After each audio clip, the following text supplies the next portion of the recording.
Well, hey, welcome back to the Daily Dose. I'm Luke. This is your daily shot of encouragement and truth and Godward vision in the midst of a crazy, crazy world. We're walking through 1 Peter, just taking a verse or two at a time in these Daily Dose segments. And what we look at today, what we see in 1 Peter 1:8 is really a surprising characteristic of authentic Christianity. A surprising characteristic. Look at 1 Peter 1:8. It says this, "Though you have not seen him, you love him. Though you do not now see him, you believe in him and rejoice with joy that is inexpressible and filled with glory." Now there's three kinds of marks there of authentic Christianity. The first is love. You haven't seen him, but you love him.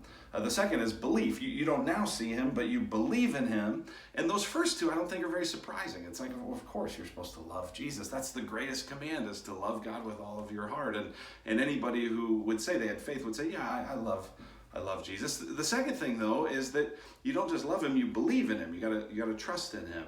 And that's not really very surprising. It's the third one that's surprising. It's the third one. It's rejoicing with joy that is inexpressible and filled with glory. Authentic Christianity rejoices in Jesus. Doesn't just kind of cognitively say, yeah, I love him, yeah, I believe in him, but that there's an experience of the heart where you have joy and delight in him.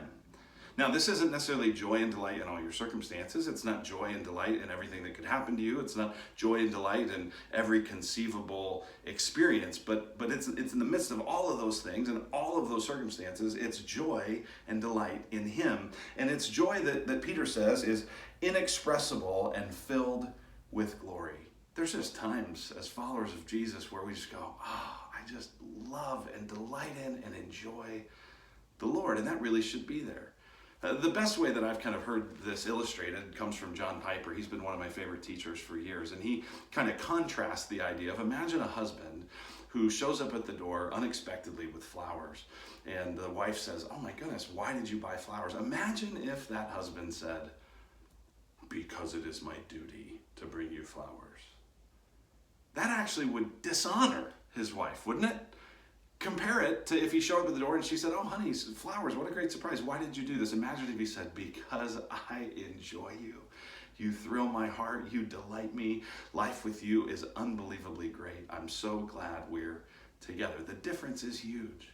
Jesus does not just want to be kind of kept at a distance where we say, oh yeah, I love him, oh I believe in him.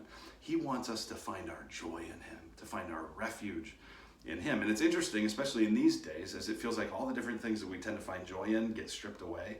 There's less and less of all the things we generally run to. We're in a moment now where Jesus is saying, hey, let me be your joy. If you trust in him, if you love him, if you find your delight in him, he will give you joy that is inexpressible and filled with glory. There's your daily dose. Have a good one.